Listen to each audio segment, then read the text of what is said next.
Greetings all, name's Angel Shade and welcome to another episode of The Arsenal.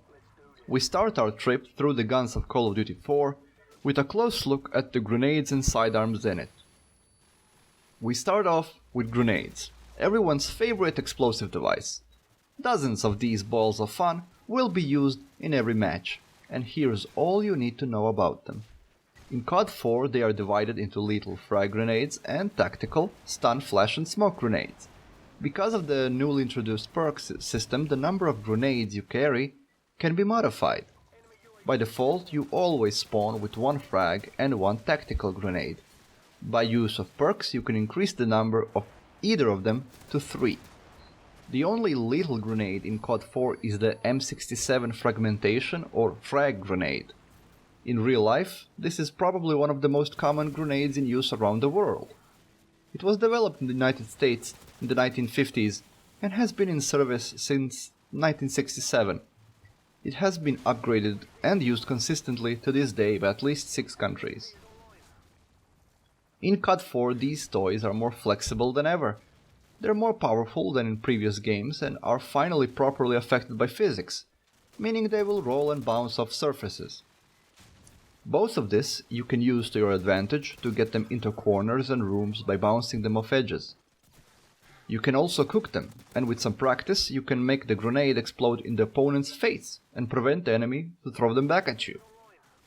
Be careful when cooking, or it will explode in your hand. Also, while it's possible to throw grenades back, unless it falls under your feet so you can immediately throw it back, it is better to just run away. And in hardcore mode where there are no grenade proximity indicators, don't even try throwing them back. Just run away. Martyrdom drop grenades are better to avoid altogether, especially since their fuse is 1 second shorter, so just run away. If you want to get the most out of them, it is best to combine triple frag grenades and sonic boom perks. On smaller maps, this combination will make you able to rain death down on your enemies, and if you aren't bothered by the hate you will receive, then top it off with martyrdom. The other 3 types of grenades in the game are tactical or special grenades, flashbang, stun and smoke. In reality, these stun grenades have been developed in the 1970s and first used by the British SAS. There are several varieties, and unlike regular grenades, the casings of stun grenades don't fall apart, because they're supposed to stun, not kill you. Just have holes in them to release the light and sound which blinds and disorients people. Some varieties also include rubber balls, which batter anyone caught in the blast radius.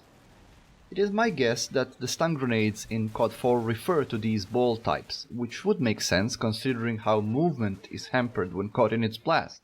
Smoke grenades have been used as far back as World War I and probably even before that. They are simple canisters containing a mix of chemicals which, when ignited, release a dense cloud of smoke. The white smoke usually comes from burning of white phosphorus, for example. Special grenades are useful tools in turning tables on your opponents, although their usefulness, apart from skill, largely depends on what game mode you're using them in. In more chaotic deathmatch game, for example, tactical grenades are more of an annoyance than a useful tool because it takes time for you to throw them and it's difficult to time the throw if somebody is shooting at you. The flashbang grenades are the most commonly used type, but the difference between a flash and a stun grenade is minor. The difference is that stun grenades hamper your movement and flash you for a shorter amount of time, while flash grenades don't hamper movement and they blind you and deafen you for longer. Rusher classes usually equip triple special grenade perk and have a tendency of throwing one out after every corner, effectively stun locking anyone caught in the blast. The smoke grenade simply makes a big cloud of white smoke, which is useful in search and destroy mode, and to an extent in domination mode. However, these smoke screens are at the same time magnets for enemy grenades, so be careful of that. And now we come to the sidearms, in this game referring to pistols. This is the first Call of Duty game in which pistol has its own proper place in battle, no longer being a lucky shot spam sidearm, but a fully functional and useful backup weapon that you can use by choice, not by necessity. There's 4 of them in the game, plus a golden version of Desert Eagle you unlock when you reach maximum level. The only attachment for the pistol is the silencer, or more accurately called the suppressor, which hides your location from being shown at the minimap when firing, at the cost of decreasing effective range. Specifically, pistol damage over range is reduced about 70% of its original value. However, since the purpose of them is to make you more sneaky, it also makes it easier for the user to get real close and deadly to enemies, making this only an issue at long ranges. The M9 is the default sidearm you start with, and all custom classes have it selected by default. The Beretta M9 is a 9mm pistol adopted by the United States Armed Forces in 1985. It is essentially a military specification of Beretta 92FS.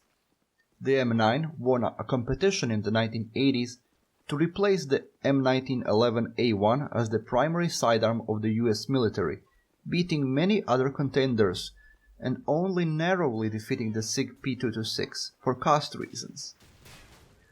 It officially entered service in 1990. Some other models have been adopted to a lesser extent, namely the M11 pistol, and other models remain in use in certain niches. The Department of Defense decided to synchronize the weapons of all 5 branches of US forces. The ground combat branches of the services found this decision highly contentious, but it was meant to eliminate the need to buy replacements for worn-out M1911 frames and to establish a common NATO pistol round to simplify logistics in case of war with the Soviet Union in Europe.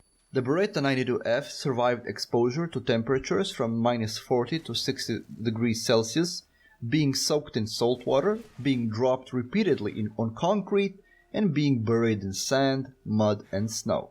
Additionally, the 92F proved MRBF, mean rounds before failure, of 35,000 rounds. That number is often touted as the equivalent to 5 or 6 times the pistol's service life. While this is normally true in European militaries, in the States, armed forces normally subject sidearms to much more extensive use, because, guns and the States go hand in hand and they shoot and everything, I guess. In-game, the M9 has the highest magazine size among the pistols and the lowest recoil, which makes it easy to use and it's highly accurate. However, it also has the shortest effective range, so you have to be painfully close for it to be maximally effective. Although considering pistols are meant for close quarters combat anyway, this is not that much of an issue. It can be an issue if it's also suppressed, then you have to be really close and you have to be really accurate.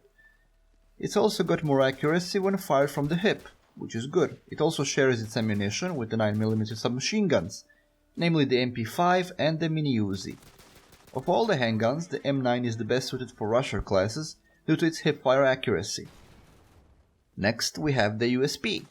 The USP, or Universelle Selbstladende Pistole, or Universal Self-Loading Pistol, is a semi-automatic pistol developed in Germany as a replacement for the P7 series of handguns. Design work on new family of pistols commenced in September 1989, focused primarily on the US commercial and law enforcement markets.